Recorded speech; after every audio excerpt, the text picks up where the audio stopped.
Welcome to the webinar, iTero Digital Workflow for Partially and Fully Edentulous Scanning. The lecture is being presented by our very own Kelly Bevington. We will begin shortly. And now it is my pleasure to introduce Kelly Bevington, Director of Intraoral Technology. Kelly began her career more than 20 years ago as an RDA, EFDA, graduating from Bryman College. She has a comprehensive knowledge of dentistry and the dental lab industry. Kelly has been professionally trained on most major devices and is available to provide expert chairside coaching or virtual. She manages the NDX Clinical iOS training team and has clinically trained more than 1,000 dentists and their teams. Kelly enjoys sharing her knowledge by presenting webinars and is a regular contributor to dental publications. And now it is my distinct pleasure to say, take it away, Kelly. Thank you. Thank you so much, Jessica. I really appreciate that. And I appreciate everyone for being here tonight. And one thing that Jessica mentioned was about us providing training, and it's not only in office, but it's virtual also. Lots of virtual today. Everybody was about virtual, and I love it. We're getting better and better at it as time goes on. So let's get rolling. We're going to talk all about scanning for removable prostheses today. A little bit on partials. Partials is really taking full arch scans and understanding the angulation of the light from the scanner where there is missing dentition. And then we're going to be very specific on anatomy that's required for any type of partially or fully edentulous cases, identifying those anatomical landmarks, and reviewing files at the end. So this is the iOS clinical training team that I am proud to lead. I've got two wonderful associates. Brittany Carey is on the West Coast, providing support to the folks out West. And then Brenda Kirkin is out of Michigan, and she and I sort of tag team the Midwest and East Coast. And some of what we are able to provide, and that's to your team as well, is either in office, in operatory education, specifically with patients that you want to explore iTero scanning in a new type of case technique for yourself. We also provide the virtual training that I mentioned earlier. Usually we're getting involved with either a brand new dentist who has never scanned at all before, or it's something specific to implants or dentures. And so we're going to talk specifically about iTero scans tonight, not specifically the Lumina, although there are many similarities, there are still some differences. And to the best of my knowledge, there are not Luminas in the practices specific to restorative. Make that clarification. So different types of digital dentures that we talk about. And some of them are 3 appointments. Some of them could be a 2 appointment. And we're going to review what some of the differences are. So just by definition, an immediate denture is a brand new prosthesis that is produced by scanning the patient's existing dentition before the teeth are extracted. Right? So just as you would take a preliminary, like an alginate impression or PVS impression for that immediate denture, you're going to take a digital scan instead. And then we have something called the copy denture. And so a copy denture might be, grab one of these, a copy denture might be your patient comes in the door and this is their existing denture. It fits well, it services them fine. They're going to be wintering in Florida and they want a spare. They want a backup denture. So the copy denture is what the technique we would use. And we would take a scan of this denture and it's an exact copy. And then lastly, and that's probably what we do the most of, is referred to as the reference denture. And a reference denture is a patient that has an existing denture. So they have an existing denture, but it's really worn.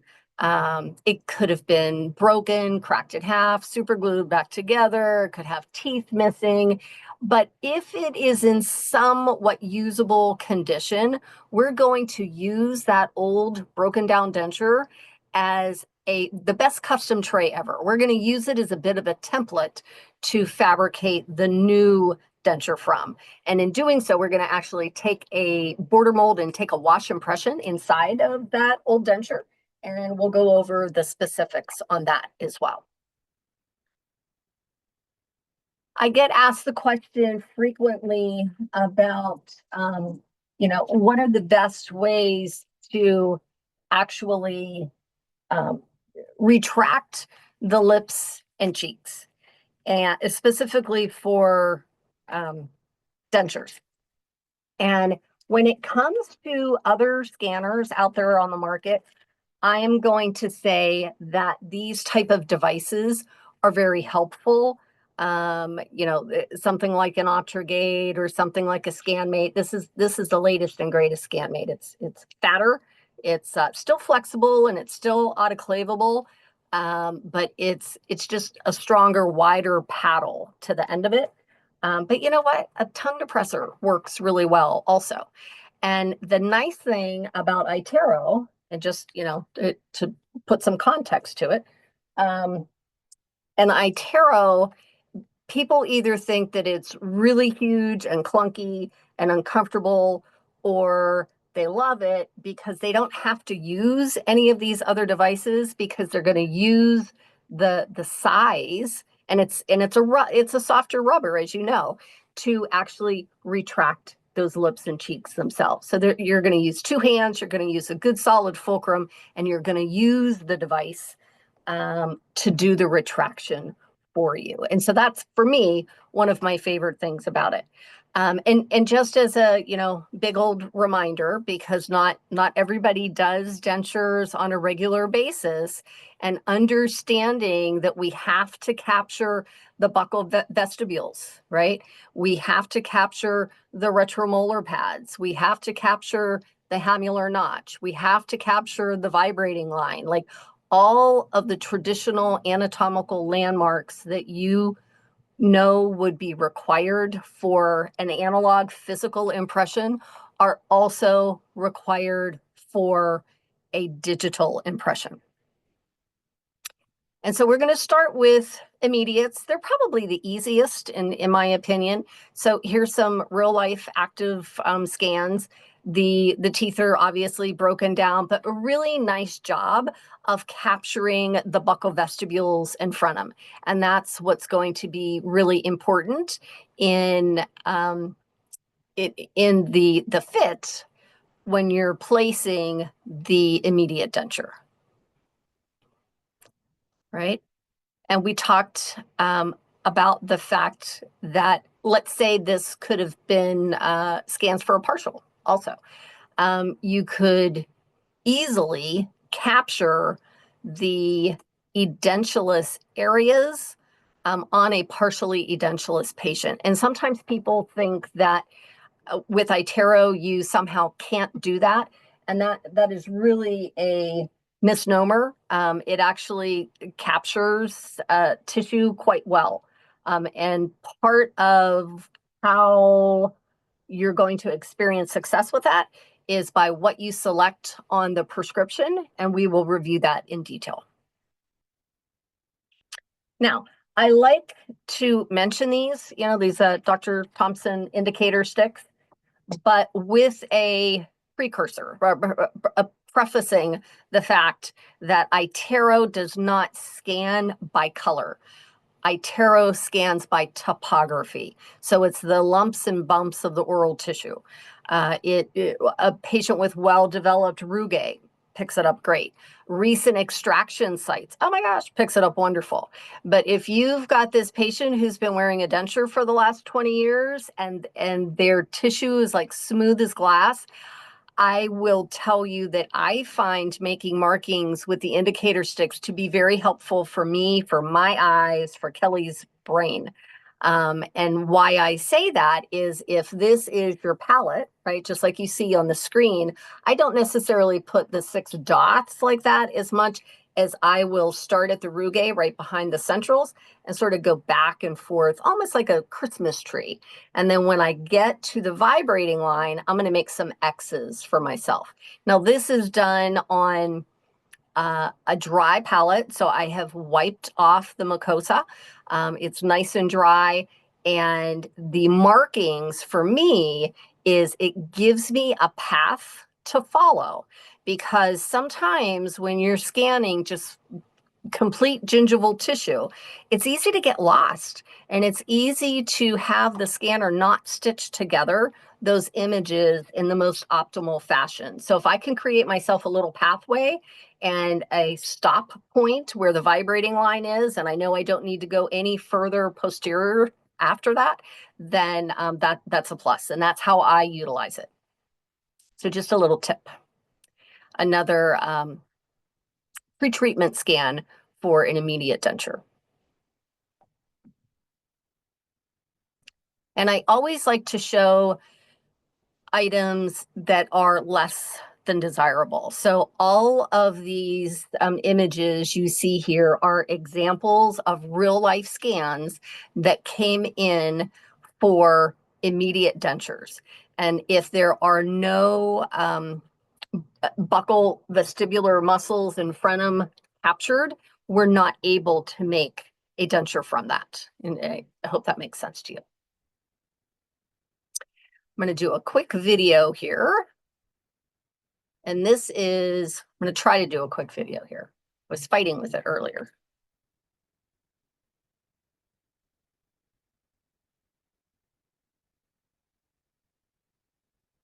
There we go.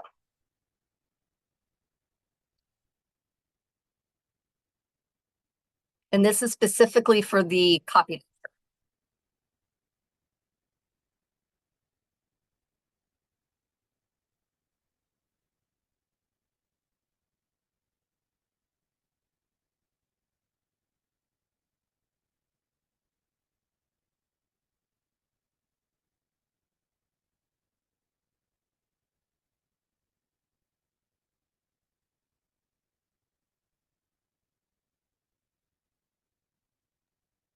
I'm not seeing anything, Kelly. Is it showing on your end? It is. Really? You can't see the video? No, I wonder if you have share screen directly on your PowerPoint and maybe the video is popping out outside of that. Oh. Just stop, maybe try Let me stop it a stopping. minute. Yeah. Okay. So stop share and then reshare. Yeah. Then just share like Okay. your Yep. desktop and it'll pop up. Thank Okay. you, audience, for this technical Sorry, guys. difficulty. Sometimes P4s and PowerPoints don't like to play well together. Okay. Can you see the RX now? Yes. Yes, we Okay. can. Awesome. Thank Thank you. you. Thank you. Okay.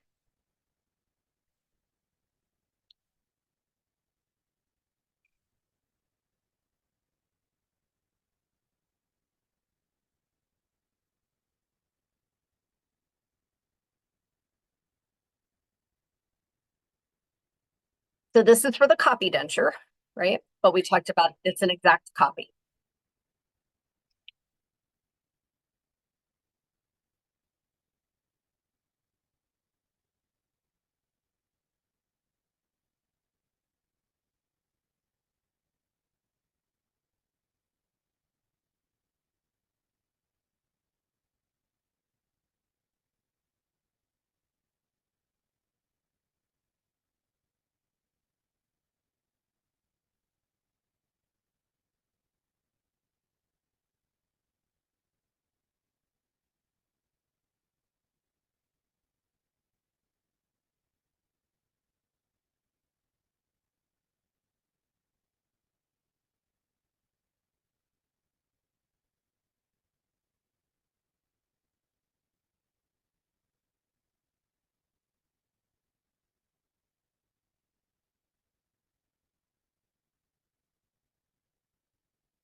So I hear that you can't hear it. So I'm going to turn the volume off. And why I chose to do a recording versus it live is sometimes when we have a lot of people on a Zoom call and we try to scan live, there's a considerable lag. So this is scanning the opposing, which is this model here. So it's scanning the opposing first. And you're following the occlusal lingual buccal scan path protocol. That's what we're always and forever going to do with iTero. And notice when I get to the midline, and this goes for any kind of full arch scan, you only go to the midline, leave the scanner turned on, but you're going to take it out of the patient's mouth, come over to the opposite side, back to the occlusal of that second molar, and then rotate buccally, capturing a good 2 to 4 millimeters of gingival tissue as you're scanning the buccal. Once you get to that midline, you're going to make sure that you're crossing over and tagging up on those incisal edges.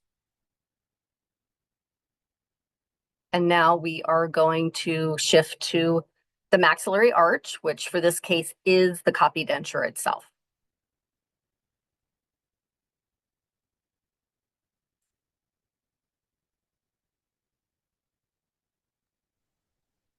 Now the scan path protocol is still going to be occlusal lingual buccal.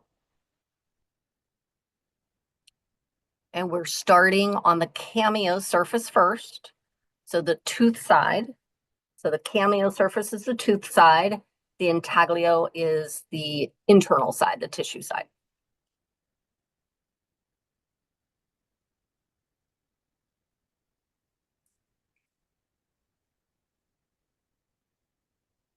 It's important to really go slow and steady when you are acquiring the data.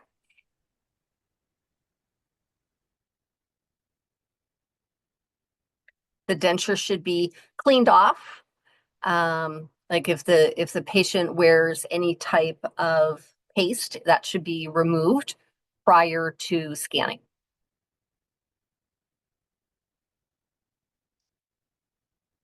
And notice as I'm on the buccal surface of the denture itself, I'm also picking up a little bit of the border.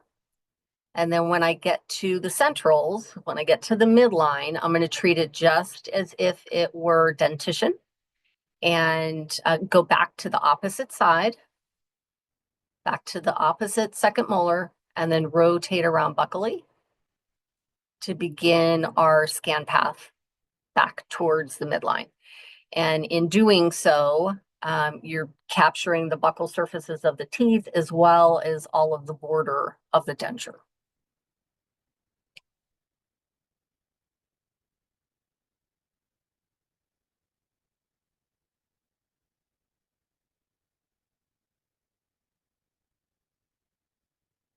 And then next, I'm going to focus on the border itself and the post-dam, post-palatine seal area.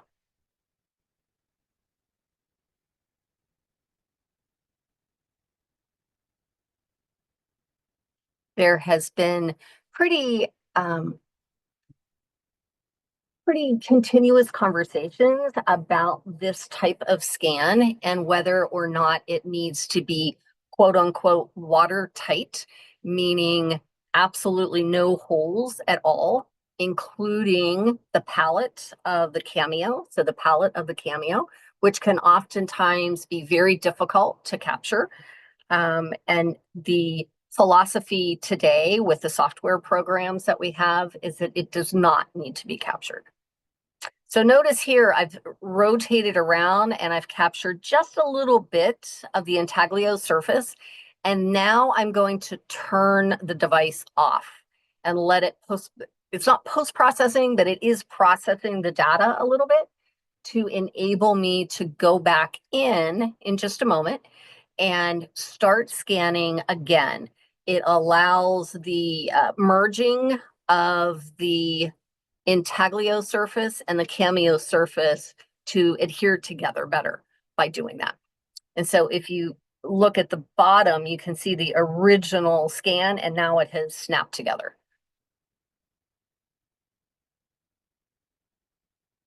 So at this point, the cameo surface and the intaglio surface are merged together.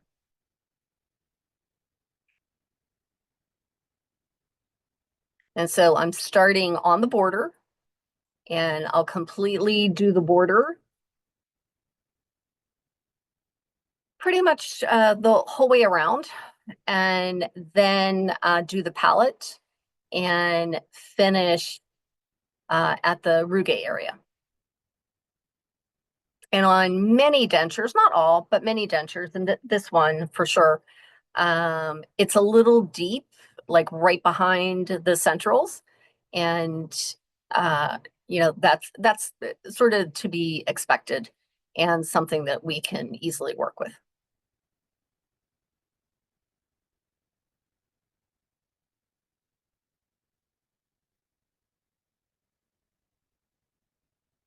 You can also utilize the fill tool if there is a substantial hole that you want to fill in and not overscan. And to activate the fill tool, you would press and hold on the screen, tap on the word fill, and then it will prompt an hourglass so that the hourglass is processing the data. And then it will encircle that missing data in red, allowing you to focus just there at that point.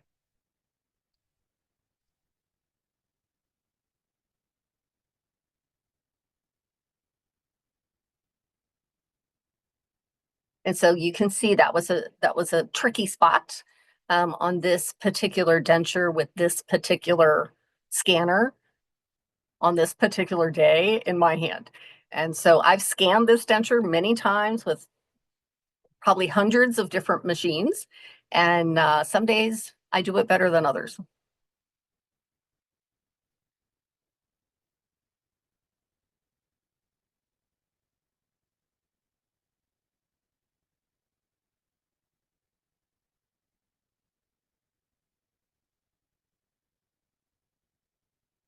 A question here.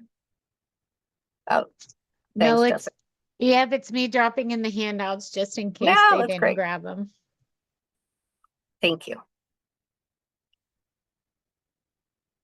So you can see I activated fill.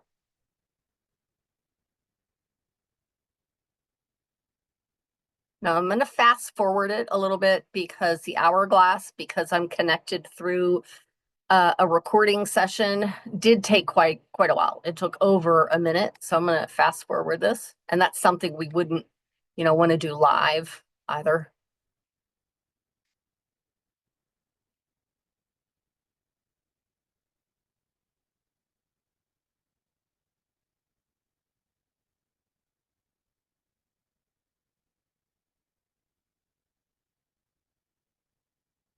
And then we did go to the bite registration.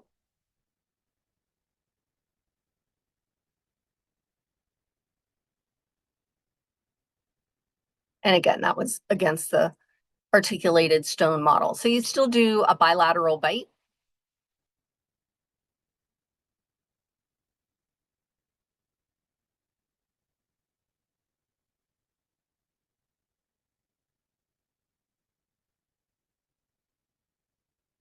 And then that completes that. So I'm going to stop my share here for a moment so I can return to the presentation. Do we have any other questions, or is that the handouts? Thanks, I'm Jessica. not seeing any. And by all means, ask them, right? That's what we're here for.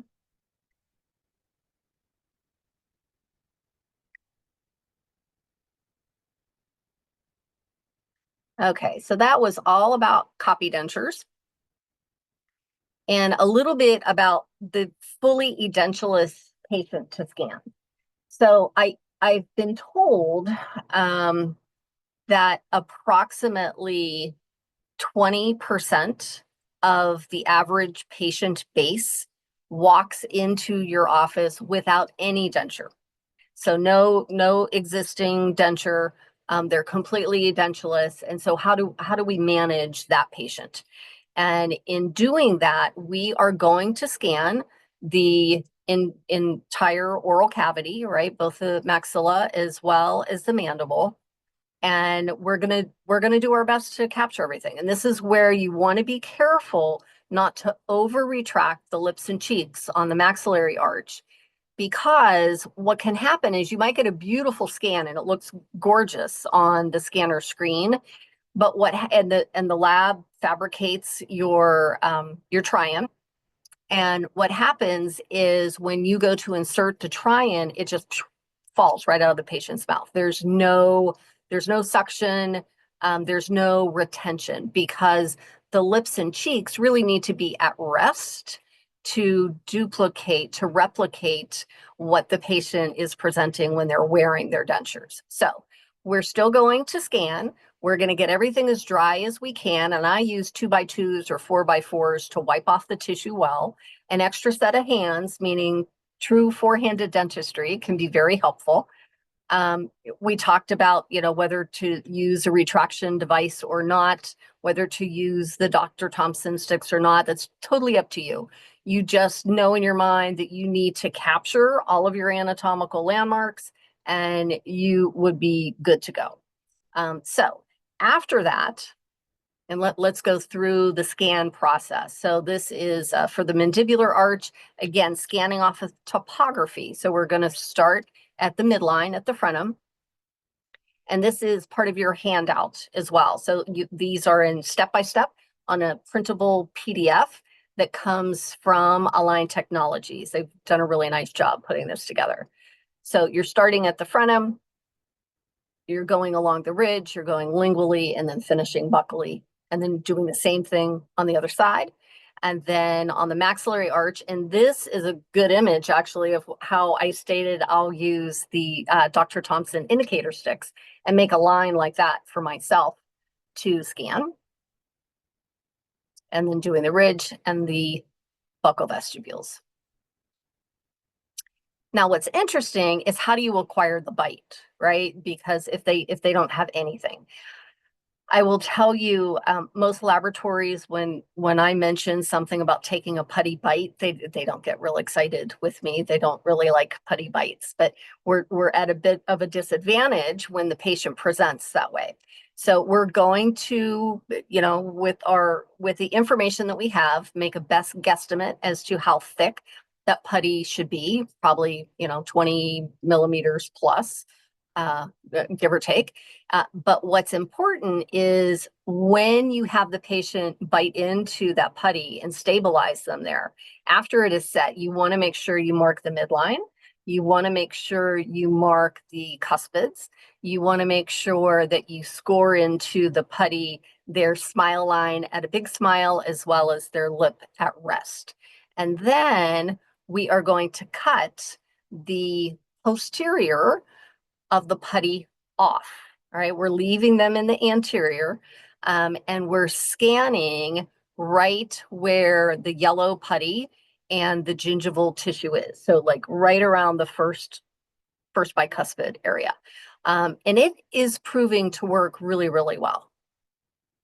So what you might get are your printed try-in. And if you have not seen a printed functional try-in, you're going to see some pictures here in a minute, but these are the real thing. So these are printed. They're monochrome in color. It's a little funky the first time you open the box, and here's these white dentures, right? We can put gingival, it's like a gingival strip in the printing after the print and cure it on for the the high value, not value, but high demand aesthetic patient. That is a possibility for those patients. And what's great about the functional try-ins is you can have your patient take them home for a couple days.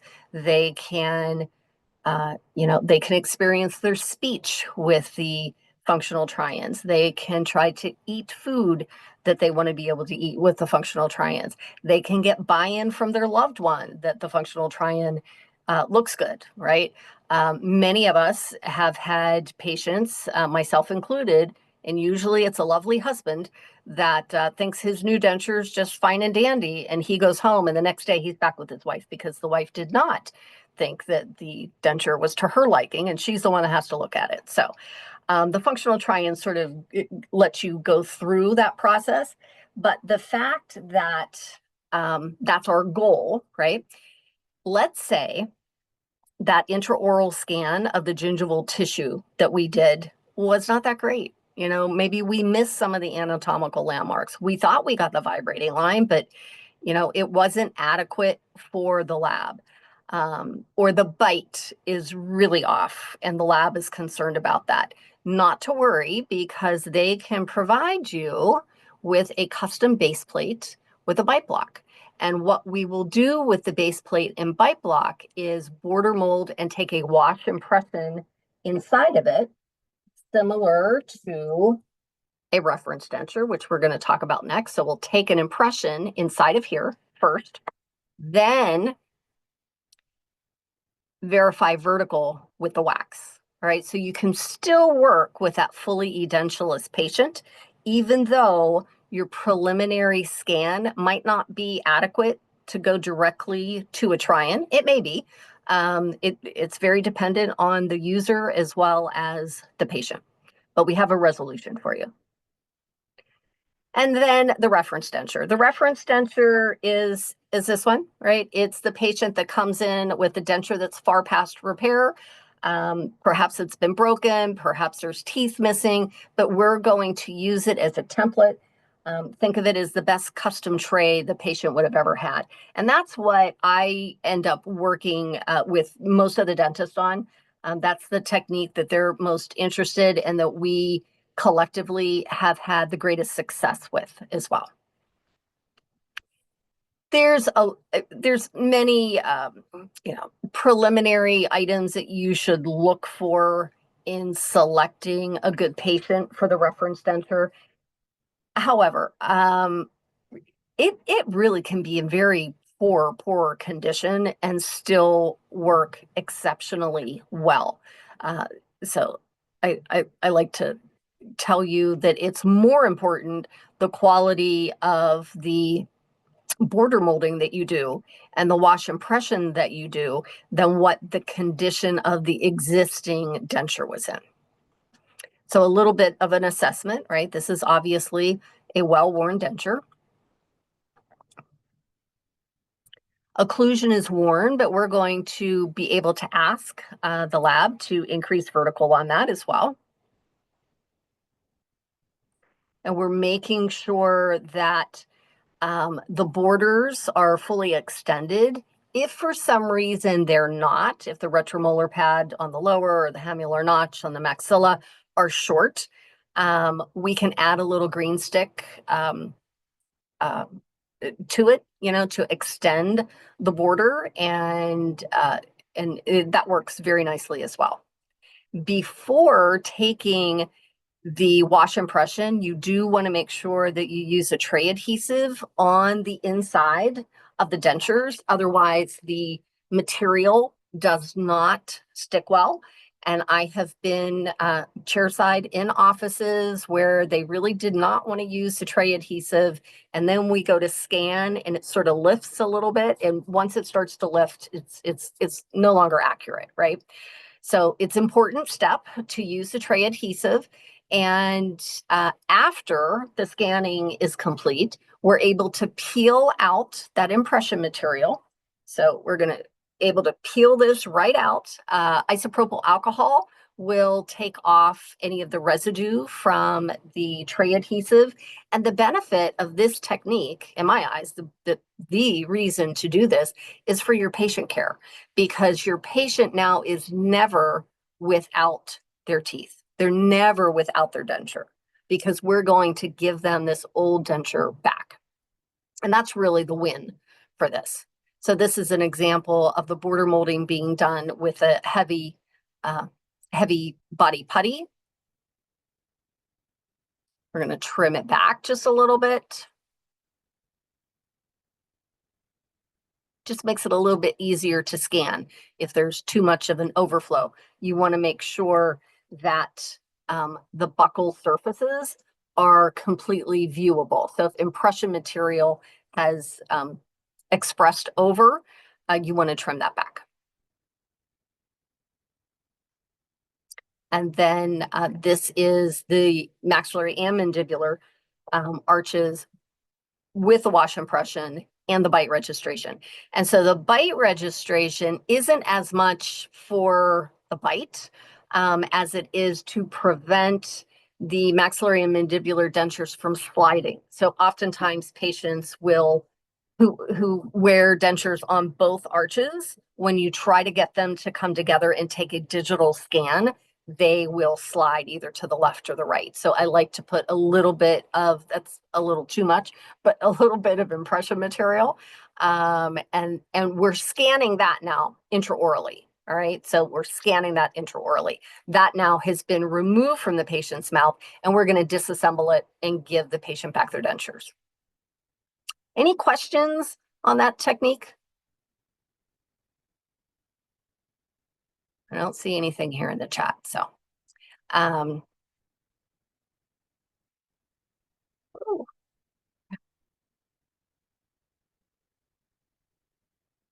Sorry, guys.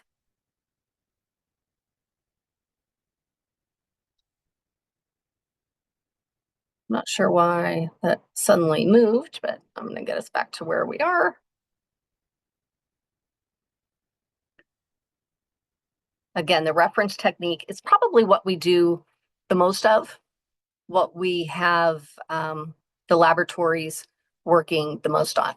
So a few of the tips, as I mentioned, is really make sure that the gingival, that the denture itself is dry, right, and free and clear of any debris. If the patient has any type of paste or anything that they wear, you want to make sure that it is clean and removed. And scanning slow, you want to go in a slow, continuous motion. A little bit more about the RX. So somebody said that the video was a little on the small side. Apologies for that, but here it is, larger than life for you. So the nice thing about the iTero RX is under the select procedure. So under procedures, you're always going to select denture removable for anything that's a removable prosthetic, right? So any type of removable partial denture or full denture. And then you're going to select the type. And the type could be partial. It could be an immediate partial. It could be an immediate full denture. It could be a tissue supported denture or an implant supported denture. And then we're going to select the stage. So what is it we're specifically asking for? Usually with the digital techniques, we're asking for a try-in. So I would say, 99% of the time I'm asking for a try-in, and maybe 10 to 20% of the time, the lab is recommending, instead of a try-in, to get a little better information on the patient. Specifically, their bite is usually the concern. So they'll call you and ask if they can provide a base plate with a bite block instead. And of course, you always want to identify to the laboratory what shade the patient's denture teeth should be, what shade the gingival acrylic with the tissue should be, and what mold the denture teeth would be if it's a fully edentulous patient and they don't have an existing denture, or you don't want them to perhaps follow it on a reference denture. And it does have a built-in section on the RX, which, I'm a little old school, so I was accustomed to this philosophy being taught back in the early 90s. And it's also, the shape of their face inverted is typically what your tooth shape would be also. And so this is going to review the scan path for the denture itself, right? So it's the occlusal, then it's going to be the palate. And again, you have these in your handouts as a printable PDF as well. It's important to stay in contact with the denture itself. So when you are scanning, when I was scanning the denture, I'm physically touching the denture. Just like we physically touch the teeth, we're going to touch the denture as well. And then lastly is the buccal frenum. Make sure we get the flanges, and then flipping over to the intaglio.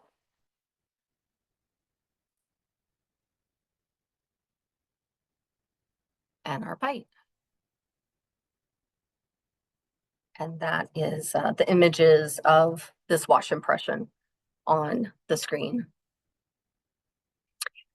This is a really nice tool. I don't know how many of you are familiar with it. If you see the picture of the camera here, it's directly to the left of the stopwatch. That allows you to take a screenshot of what it is you see on the screen at that moment. And I probably have more people use this for removables than anything else, but I'll give you 3 different scenarios in which you could use this tool. It's really nice. I'm not familiar with another scanner on the market that has this this capability. So in this example, we're asking the lab, we took a screenshot, right? And we can type in the text box. We're asking the lab to shift the midline 2 millimeters to the left.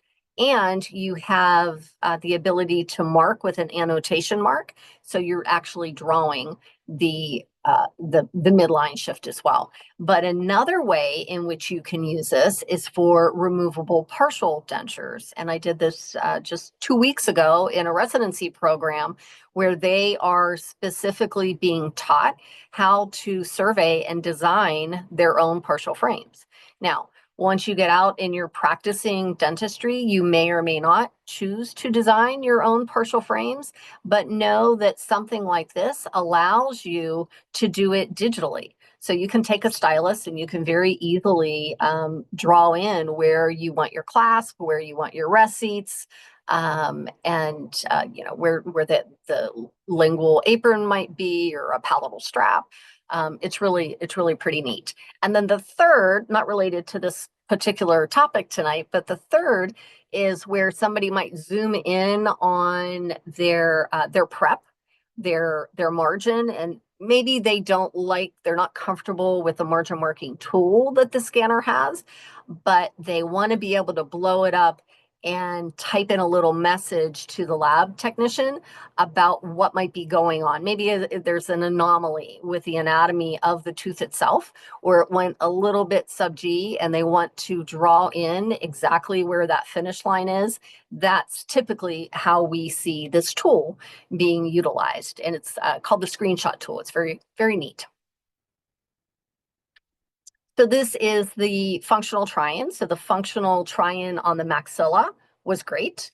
The functional try-in on the lower needed it didn't fit quite as well as what the office wanted it to fit.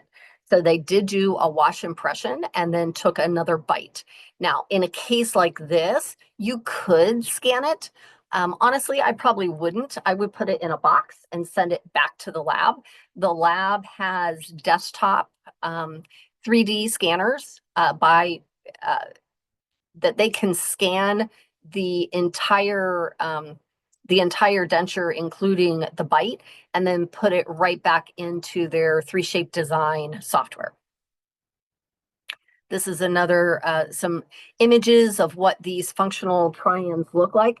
And I would never tell a patient this ahead of time, but I do like to share with you all that I think it's a nice sort of value-added service to provide these functional try-ins to the patient at the time you're inserting the final complete denture. Just as a little value-added service. You know, this is an emergency backup in the event something were to happen to your final denture. before we could have it reprinted, this could get you by, for a day or two. So. And some advantages of that digital workflow. I really like the images here, right? So the left is a traditional pack and press denture fabrication technique. And then the one on the right is with CAD CAM. And so the green is indicating where it's fitting tighter. And we're all about digital. So I think that's pretty cool statistic. And then I wanted to show you some of the digital design aspect that we use at the laboratory. And we're using a 3Shape design software. And so this is all virtual, right? Adding in the teeth. And here's something to mention. I don't know if you've seen the printed triumphs or not. And I don't know that you can get a good view, but I think you can see that it is stippled and festooned, right? So stippled and festooned. And it's important to know that. So the premium printed denture is stippled and festooned. The economy is not. The economy is smooth. And why I bring that up is I was with a customer, with a doctor customer and their patient. I had been there for the original scan, and now and the functional try-on went great. And now I am there for the final insertion. And she's so excited, and she loves her smile, and she's just like over the moon excited. And her bite felt great. And she sat back in the chair, and she sort of put her tongue across the surface of her teeth. And I was like, oh no, it's stippled and festooned. And she looked at me and she goes, it feels like there's sand on my teeth. And she took it out, and it was stippled and festooned. So what we learned from that is, and I had the pleasure of explaining to her why it was done, right? Because it was a premium case, is that the stippling is done to help reflect light so that the denture appears to look more natural versus it being a smooth, shiny denture. And that the festooning, it's to make it look more natural, that the tooth is growing out of the, pink acrylic. But she didn't want that. She had a smooth denture in the past. So why I tell you this story is know your patient, right? Like understand the room, understand your patient. And so I would recommend to provide them what they already have, or at least have the conversation with them. Not that we can't go back in and reprint it, but nobody wants to delay treatment and so forth either. But this is the time when we're setting the teeth that we will then do the stippling and festooning, right? So you can see in the upper left where it's nice and smooth, not nice and smooth, it's smooth. And then it's stippled and festooned bottom center. This is a little bit about printing. If you haven't had an opportunity to see the dentures being printed, it's really a very cool experience. So all of the gingival tissue is being printed first, the bases, and then the teeth are printed separately, and then they are, adhered together chemically. So you will never have like a single denture tooth pop off again, right? Like that just won't exist anymore because the teeth are all in one piece. And I like to always, show people what are some of the neat things coming up in the future, because we are in this digital age and things are evolving quickly.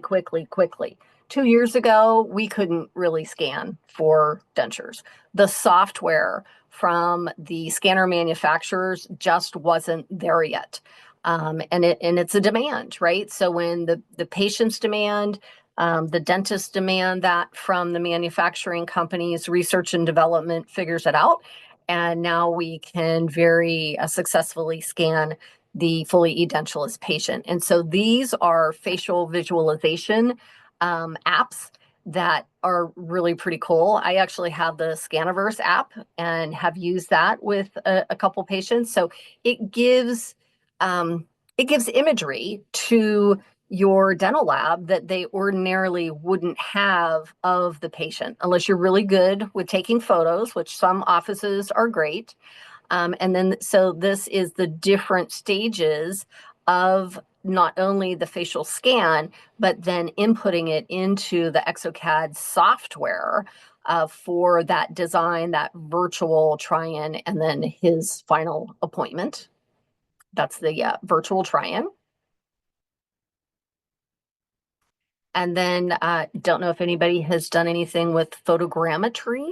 I've done 2 cases. They're really amazing. So this is like all on X cases, and how we are able to identify vertical, really.